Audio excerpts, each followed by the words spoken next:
Име и адрес, моля. Стефан Петков, ЖК Люлин 8, блок 817, София.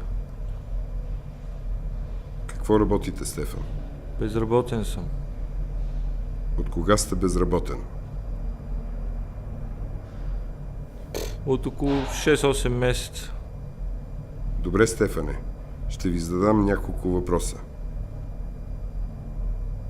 Къде бяхте вчера около 4 часа? По улиците разглеждах магазините, витрините по-скоро. На Зей пазар. И какво правихте, разхождайки се по магазините? Убивах си времето. Ей така да минава. По-късно имах насрочено интервю. Бях подранил, ама ми става нервно и така. За колко часа беше насрочено интервюто? 6. За каква работа кандидатствахте? Ами, администратор, нещо от сорта на личен асистент. Води се в офис. Името на фирмата? Счетоводна къща Респект М. Окей. Вчера имам инцидент с вашата съседка Мария. Да, познавам я. Откъде? Работеше заедно с баща ми. И когато се пенсионирам, той ме помоли да я наглеждам от време на време. Просто да се уверя, че е окей и да й ходя на гости понякога.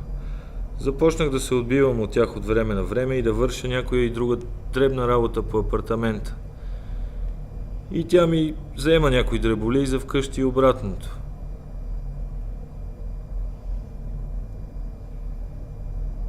Видяхте ли Мария вчера? Вчера? Не, вчера не.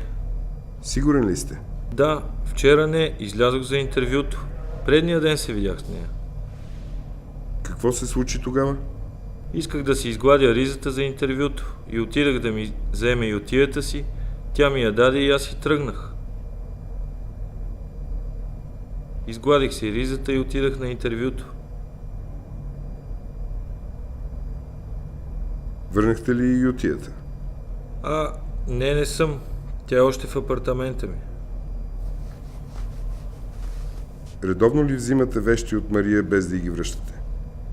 Не, аз не. Рядко вземам от нея неща.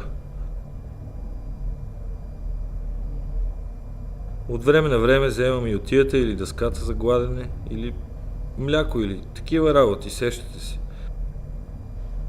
Не някакви важни неща. Но когато взимате неща, възнамерявате ли да ги връщате? Да, разбира се. Ако съм взел мляко, после като имам някакви пари, купувам и ново и го нося.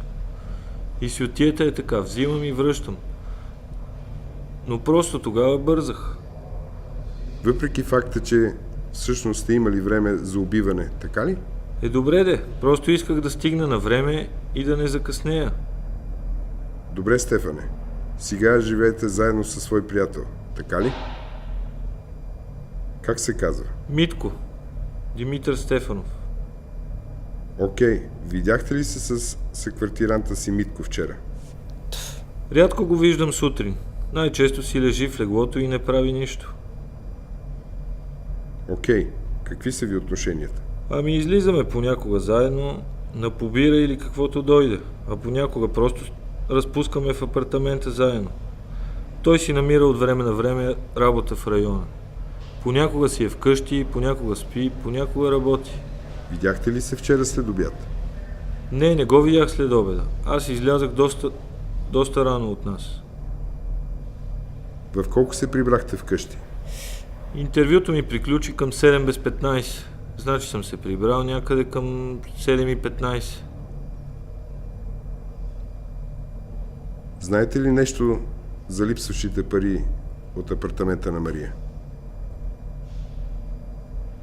Не ми е споменавала такова нещо. Никога ли не ви е споменавала, че й липсват пари? Не, че и липсват. Спомена, че изчезват. И аз си казах, че в днешно време парите така или иначе не стигат за дълго. Взимали ли сте пари от Мария без нейно знание? Не. Сигурен ли сте? Да.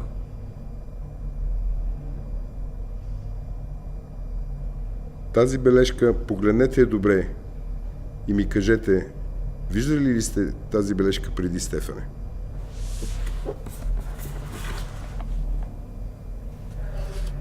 Прилича на почерка на Мария. Не съм я виждал преди. Преди не ви ли е оставила подобни бележки? Да. Веднъж бях задържал нещо по-дълго от обикновено и тя беше оставила бележка на вратата, докато ни я нямало. Аз просто и върнах заетото. И никога не сте виждали тази бележка преди? Не и тази. Добре, благодаря.